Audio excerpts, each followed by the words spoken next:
So we're back in the mix again, trying to make sense of things, making the first podcast of the end of 2019, or I guess the last podcast of 2019, before we go into 2020, the year that the planet will explode.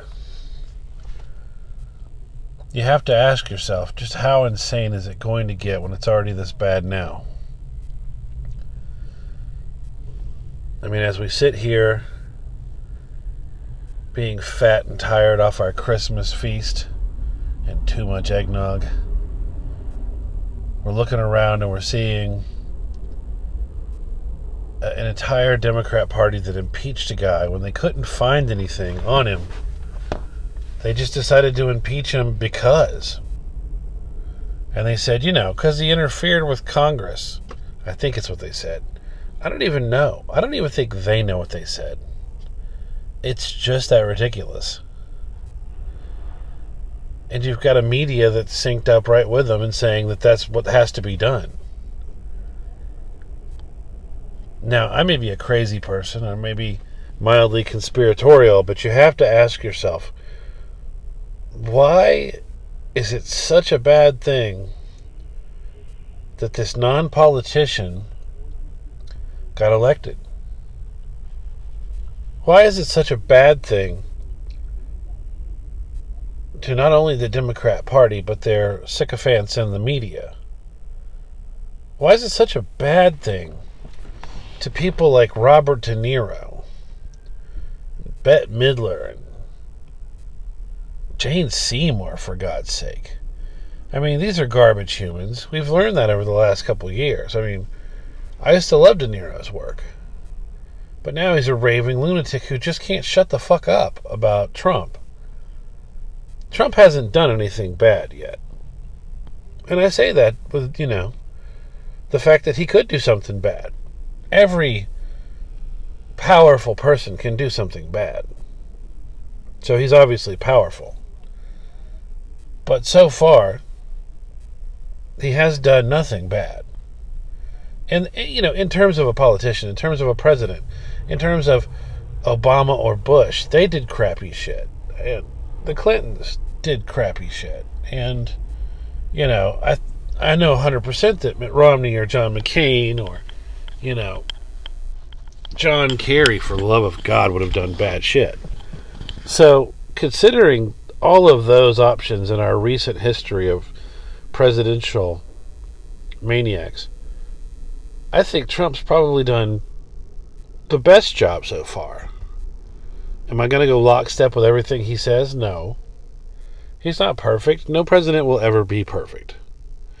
But for someone that everyone on the left calls a moron, he somehow has figured out how to keep the economy going and going forward and giving us one of the better economies we've had. For some bizarre reason, the unemployment is hilariously low right now. Basically, the only unemployment is, people that are in dire situations or they just don't want to do work. Or they need to go get trained for all of the new jobs we have because we have more jobs than people working.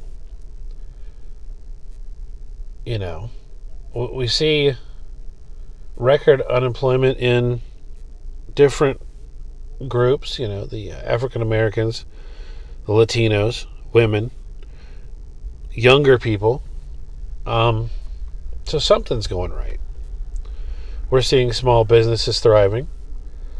We're seeing other countries finally paying into certain things that, they've agreed to for years but never paid for their own defense. We're seeing, trade negotiations with China, who's been, for lack of a better word, raping us for years. North Korea is not perfect yet, but at least we've had some talks, and we're not giving them the farm. Same with Iran. You can't give them billions of dollars. You can't give them another chance. They're both maniacs. And they may not like us in other countries, which all the celebrities seem to be butthurt about, but they respect us and they understand they don't need to screw with us. So, that said,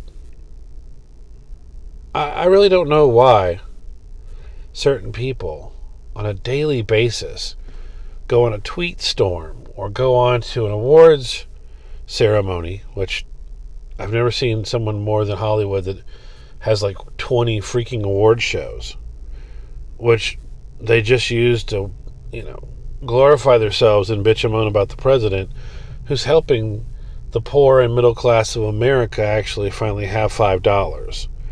If I didn't know better, I would think that these people are angry that the dirty, unwashed masses are actually going to have their chance to be successful and happy and not poor and starving and dependent on the government. I mean, I could think that. Maybe that's their motivation. They think that they're special and the rest of the people out there are not. They could be part of what I call the one found Bigfoot. What that means is I look at Jeffrey Epstein as the one instance of a Bigfoot type character that you've heard about. There's been sightings of. But not only did they find him, he was put in jail. And, as predicted by the Bigfoot skeptics, he was murdered in jail. And, to make it even more interesting, not only was he,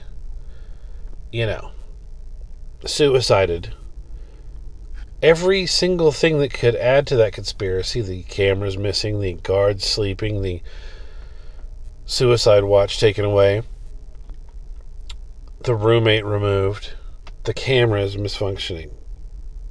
Did I say that twice? I'm just saying, literally, it's like the first Loch Ness monster that we've seen, and now we're discovering these networks of people that worked with Epstein that had all kinds of disgusting underground networks. And now, it shows you that there truly was a monster. There truly was this beast creature that trafficked in young girls and underage children, and at the same time had Prince Andrew at his house, the Clintons at his house on his island, the people like George Stephanopoulos after he got out of prison dining at his house.